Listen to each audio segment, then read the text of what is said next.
able to interact with the suppliers, engage suppliers, put promotions on the weekly bills of the day, so you can have visibility of what offers you're having. Two, it enables you to see various categories of products that you sell, from alcohol, from fruits, vegetables, fresh products, all the categories you want.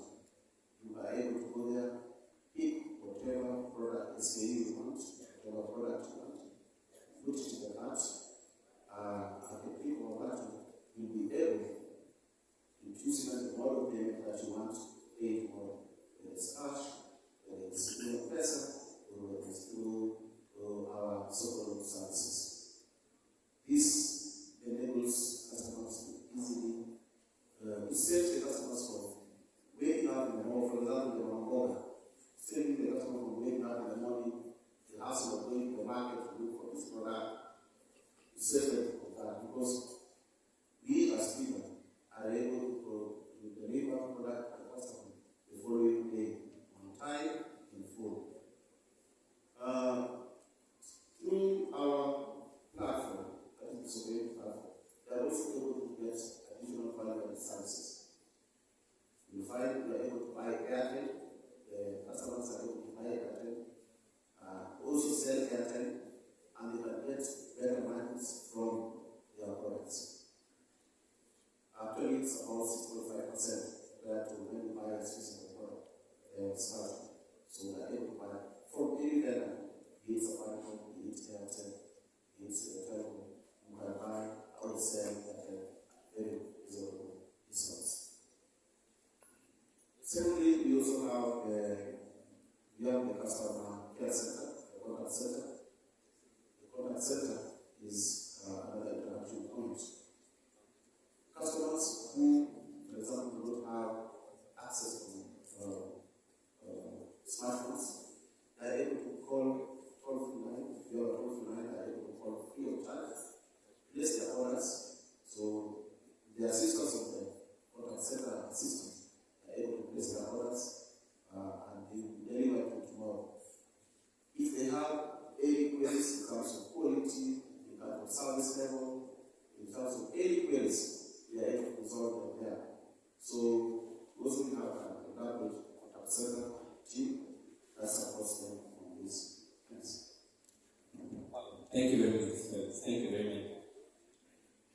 I will not give very sufficient right now. We will take them at the end. That's what Chris has advised me. But you can see how the growth of Twitter has been based on customer inclusion. So part of this question for Felix at the end. Let me go to Goldie. So Goldie, sustaining customer inclusion is delivered by people, and we know that Airtel is a big telco where you lead the CX with many people. How are you instilling inclusive thinking within the huge CX family at Airtel? Okay. Good evening, everyone. I'd also echo the sentiment of my fellow panelists. You all look very lovely. Thank you. 20 years is no mean feat. Customer experience is about passion. It comes from within. Most of the people say if you're in the hospitality industry, it's a calling. A calling, which means that for you to deliver to people, then you must get them to embrace that passion that you exude, that is in you, that is innate. You do not expect to be rewarded for that. But it has to be something, if you do not have it as a person, then you cannot drive it. You cannot drive what you don't have. Now at Airtel, by the way, most of us, I think, you hear Airtel Africa, Airtel Kenya. Airtel is in 14 countries in Africa. Having worked for one of the large telcos, and I'm glad my colleagues are here, I call them my children because we grew together. To drive CX, you must be inclusive. And to include people means that it has to be infectious enough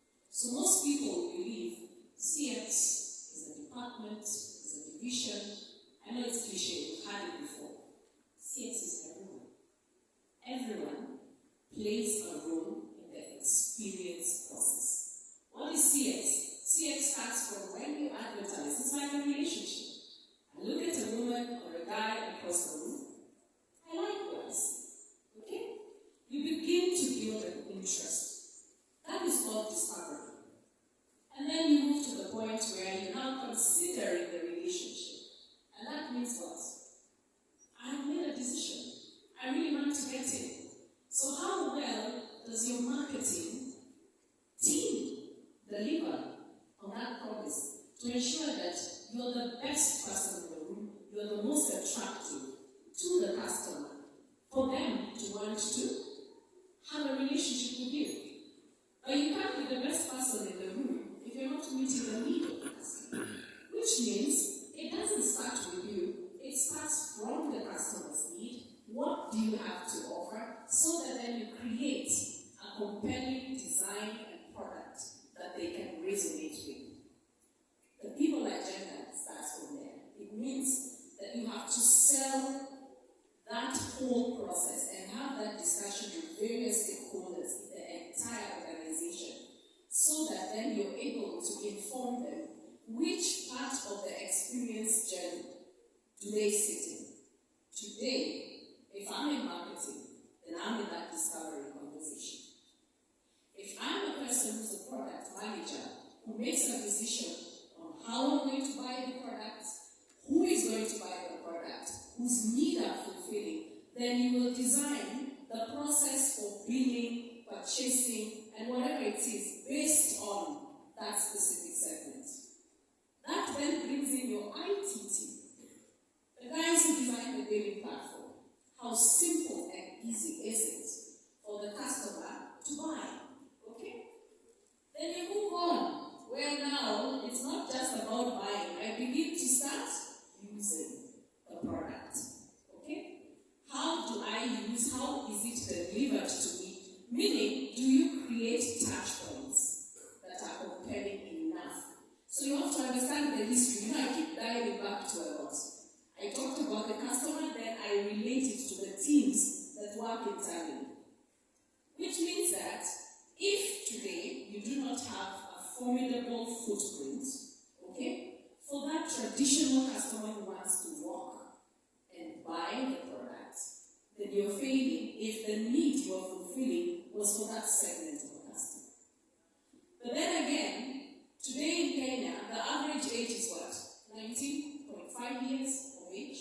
So we have digital natives. You cannot, it is a tragedy if you do not fulfill the need of that digital native. How are your digital platforms? How are they talking to each other? How do they have that conversation? Again, IT design. Where I come from, mobile telephony is about the network, which means the service infrastructure has to be reliable and accessible at the point the customer needs it. Network comes in. Network teams. And then, of course, we have what we call service.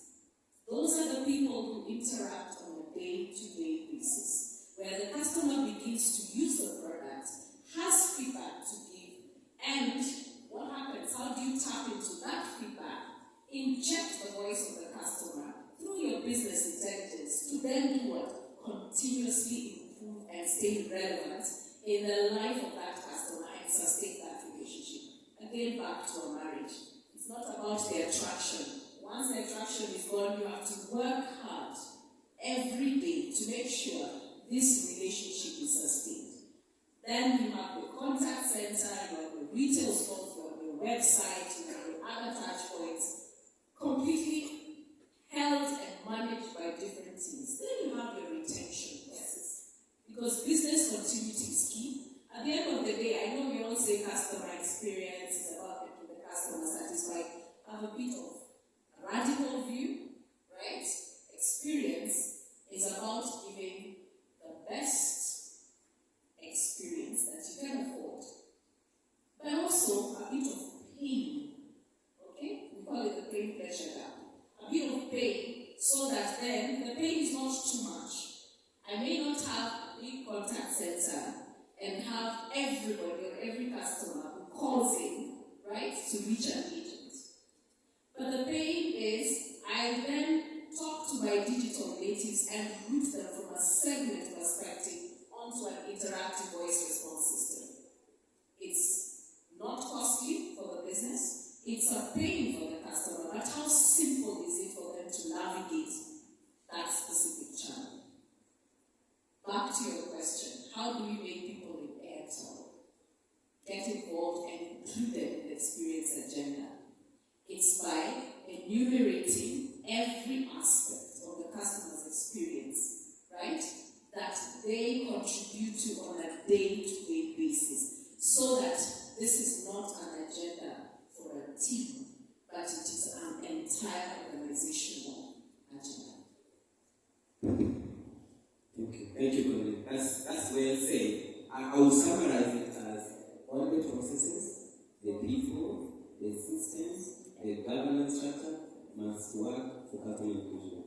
Thank you very much. I don't know how to. Okay. We'll take the question